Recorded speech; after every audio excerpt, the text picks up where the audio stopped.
नमस्कार दोस्तों, स्वागत है आपका। दोस्तों आइए देखते हैं आधुनिक भारत का बहुत ही महत्वपूर्ण प्रश्न जो कि यूपी पीसीएस मेंस और आईएएस मेंस के लिए बहुत ही उपयोगी है। और प्रश्न यह है कि ब्रिटिश शासन का भारत पर क्या आर्थिक प्रभाव पड़ा। 200 शब्दों में इसको बताना है।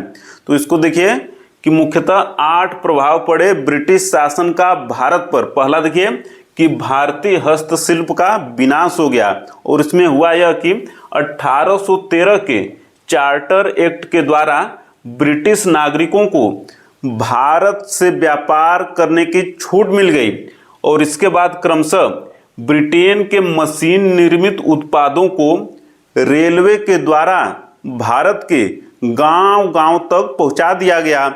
और ठीक उसी समय भारतीय उत्पादों पर ब्रिटेन में अत्यधिक प्रशुल्क लगा दिया गया। और सूती कपड़ों पर यह प्रशुल्क 80% तक लगा दिया गया। इस कारण से भारत की उत्पाद ब्रिटेन में और यूरोप के अन्य देशों में बहुत महंगे हो गए और उनकी डिमांड कम हो गई। और इस प्रकार से क्रमशः भारत का हस्तशिल्प का विनाश होता चला गया।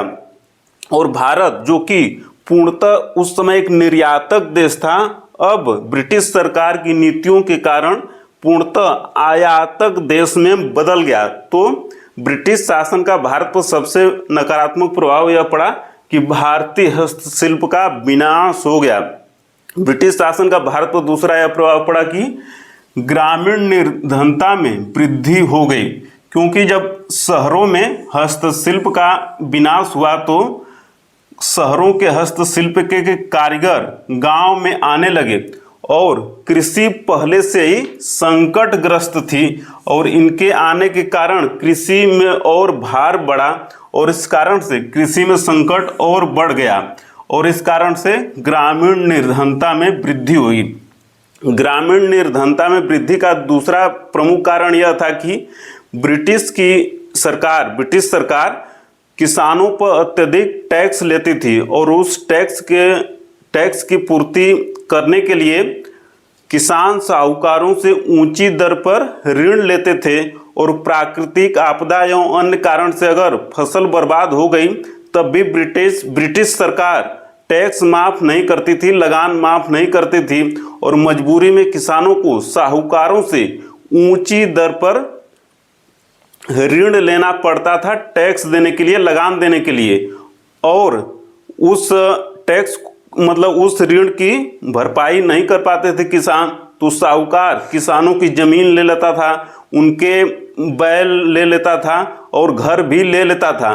तो ग्रामीण निर्धनता में वृद्धि ब्रिटिश शासन का भारत पर दूसरा प्रमुख प्रभाव था आर्थिक। तीसरा देखिए कि अकालों की बारंबारता। क्योंकि देखिए जो ब्रिटिश सरकार थी तो इसकी दोषपूर्ण नीतियों के कारण भारतीय जनता के प्रति संवेदनहीन थी। ब्रिटिश की सरकार भारत की जनता के प्रति संवेदनहीन थी, कोई संवेदना नहीं रखती थी। इस कारण से देखिए जब भी अकाल पड़ा तो सरकार उदासीन रही और उस कारण से लाखों लोगों की मृत्यु हुई। जैसे कि 1865-1866 में बंगाल, बिहार, उड़ीसा और मद्रास में लाखों लोगों की मृत्यु हुई अकाल के कारण। फिर थोड़े ही दिनों बाद 1868 से 1870 के बीच में पश्चिमी उत्तर प्रदेश, पंजाब, बम्बई में भयंकर अकाल पड़ा और इसमें भी लाखों लोगों की मृत्यु हो गई। फिर देखिए 1899 में और 1900 के बीच में पूरे देश में अकाल पड़ा।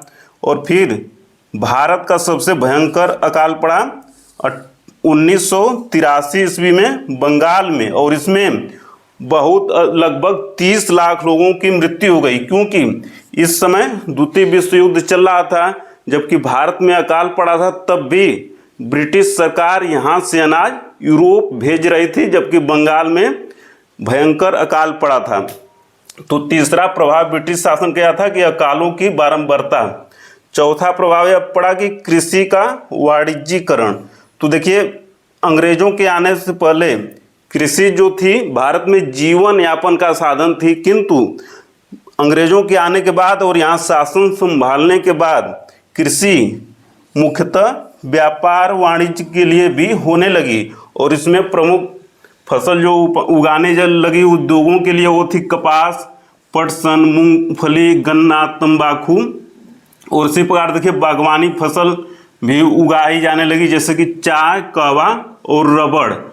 और बागवानी फसल चाय, कहवा, रबड़ के जो बागान थे इसके मालिक प्रायः यूरोपीय होते थे। तो कृषि का वाणिज्यीकरण, ब्रिटिश शासन का भारत पर यह प्रभाव आर्थिक था। चौथा, पांचवा यह प्रभाव पड़ा कि धन का निष्कासन भारत से यूरोप में हुआ, क्योंकि जब ब्रिटिश शासन यहाँ से अत्यधिक भारी मात्रा में टैक्स वसूलती थी और उस टैक्स को भारत की जनता पर खर्च नहीं करती थी बल्कि उसे ब्रिटेन भेज देती थी। तो ये था पांचवा प्रभाव, धन का निष्कासन। छठा देखिए कि आधुनिक उद्योगों की स्थापना, ब्रिटिश का भारत पर छठा मुख्य प्रभाव था। और किंतु इसमें भी ब्रिटेन अपने हित में ही काम कर रहा था, ब्रिटिश सरकार अपने हित में ही काम कर रही थी। और भारत में देखिए वैसे उद्योग जिनके कच्चे माल को ब्रिटेन ले जाना लाभदायक नहीं था, वैसे ही उद्योगों का भारत में विकास किया गया, जैसे कि चीनी उद्योग, क्योंकि गन्ना को ले जाने में कोई लाभ नहीं था ब्रिटेन, और जूट उद्योग इत्यादि। दूसरा पॉइंट देखिए कि वैसे उद्योग जिनकी मांग भारतीय बाजारों में अत्यधिक थी, किंतु ब्रिटेन के उद्योग उस मांग को पूरा करने में समर्थ नहीं थे, वैसे उद्योगों का भारत में विकास किया गया, जैसे कि सूती उद्योग, ऊनी उद्योग, कागज उद्योग और सीमेंट उद्योग। तो आधुनिक उद्योगों की स्थापना ब्रिटेन ने अपने लाभ के लिए की, किंतु इसका भारत को भी सकारात्मक परिणाम मिला भविष्य में। तो यह था छठा प्रभाव। सातवां देखिए कि क्षेत्रीय आर्थिक असमानता में वृद्धि हुई। क्षेत्रीय आर्थिक असमानता में वृद्धि इसलिए हुई क्योंकि जो उद्योग लगे वो बड़े शहरों में उस समय के, जैसे कि मुंबई में सूती वस्त्र और बंगाल में वस्त्र उद्योग लगा, तो बड़े शहरों में उद्योग लगे, इस कारण से क्षेत्रीय आर्थिक असमानता भी बढ़ी। तो यह था सातवां प्रभाव। आठवां प्रभाव यह पड़ा कि जब हस्तशिल्प का विनाश हुआ तो इसके साथ ही नगरीकरण की प्रक्रिया भी अवरुद्ध हो गई। ये था आठवां प्रभाव। एक महत्वपूर्ण तथ्य यह भी ध्यान रखना है कि जब ब्रिटेन में औद्योगिकरण हुआ, ब्रिटेन में जब औद्योगिकरण हुआ तो वहाँ के जो शिल्पकार थे वो उसमें खप गए, किंतु भारत में उस तरह का औद्योगिकरण नहीं हुआ जैसे कि यहाँ के जो शिल्पकार थे उस उद्योगों में खप जाएं। इस कारण से भी भारत में गरीबी अत्यधिक बढ़ी। तो भारत पर ब्रिटिश शासन का ये देखिए मुख्यतः 8 प्रभाव था, और आंसर केवल 200 शब्दों में लिखना है, इसलिए यहाँ इतने में कंप्लीट हो जाएगा। तो मिलते हैं जल्दी अगले प्रश्न में, तब तक सादर नमस्कार।